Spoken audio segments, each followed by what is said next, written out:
Hello viewers, if you are new to the channel, please hit the like and subscribe button and share it with your friends.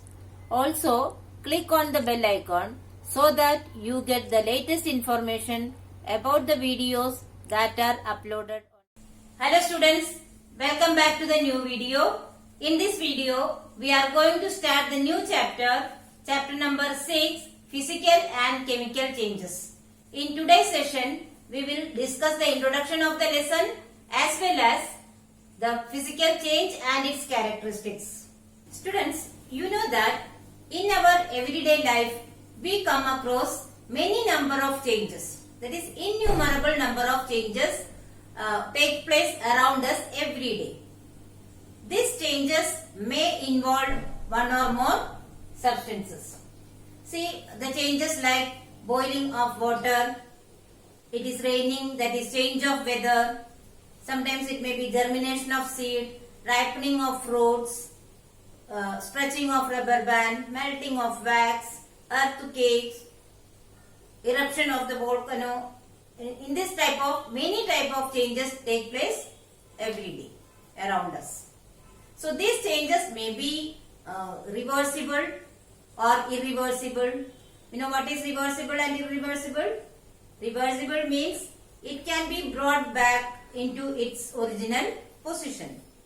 Irreversible means once when the change took place, then it cannot be brought back into its original position.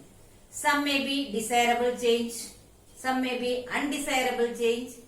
See, in hot summer season, if we get a rain, that is a very desirable change. But if there is an earthquake, it can be an undesirable change. So the changes that take place around us can be categorized, can be classified in different ways. So depending on the nature, changes are broadly classified into physical and chemical changes.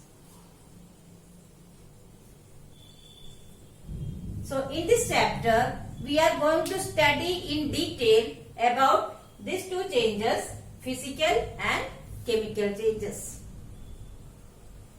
Now let us discuss what are physical changes. See, the properties such as shape, size, color and state of a substance are called as its physical properties. If a change in which a substance undergoes a change in its physical property but no new substance formed is called a physical change. So what is a physical change? A change in which no new substance is formed but only the change takes place in its physical properties. Such a change is called as physical change. Here is the list of some common physical changes around us. See, melting of wax, butter, ghee, everything. This type of substances, when it melt, it comes under the physical change. As there is no new substance formed, it changes only its state. Changing water into steam. That is, water is in the liquid form. When it changes into steam, it is in the gaseous form. Drying of wet clothes. There is no new substance formed. The water in the wet clothes gets evaporated or converted into gaseous state. Tearing of paper. Dissolving salt or sugar in water.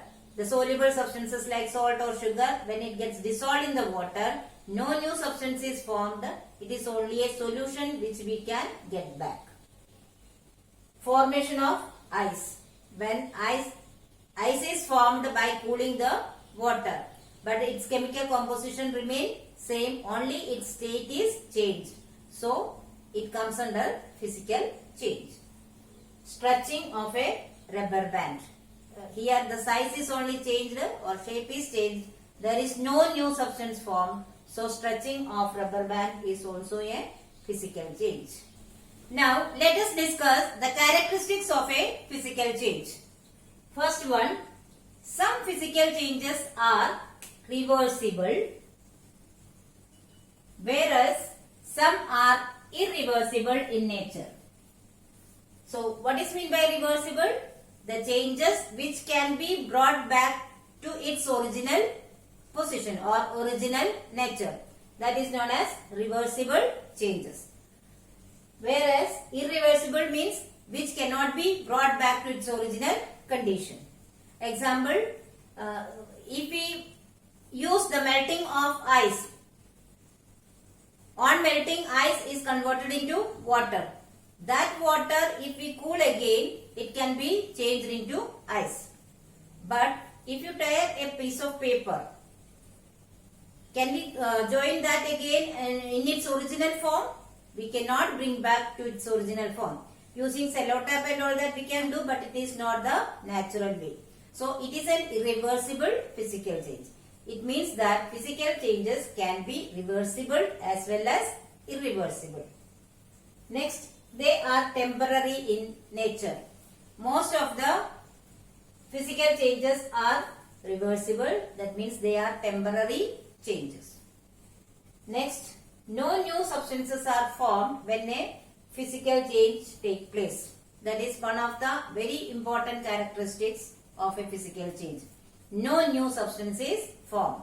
That means its composition of the substance remain same. As I told you, when ice is melted, it changes into water. But that water is same as the ice by chemical nature. Therefore, no new substance is formed. Next, the composition of the matter remains unaltered. Unaltered means not changing. Composition or the matter with which the substance is made, it remains same. Next one, during a physical change, only the physical properties such as state, color, smell, etc. change. That means no new substance is formed, only physical properties are changed. Next, heat may or may not be evolved or absorbed during a physical change. When the physical change takes place, sometimes heat is absorbed or sometimes heat is produced. Now here interconversion of ice, water and vapor is shown. Ice on heating changes into water, and that same water on heating changes into steam, that is gaseous form. And this gaseous form of water, that is steam, on cooling changes into water, and that water again on cooling changes into ice. So it is a best example of physical change. Do you know why? Because the same thing is getting changed, only its state is changed. There is no new substance formed. So interconversion of ice, water and vapor is one of the good example of physical change. So students, I hope you have understood the topics very well. But still, if you have any doubt, you can write in the comment section. I will surely try to solve it as soon as possible. In the next video, we will do some activities of physical changes. Here are some review questions. Please solve it in your notebook. Thank you.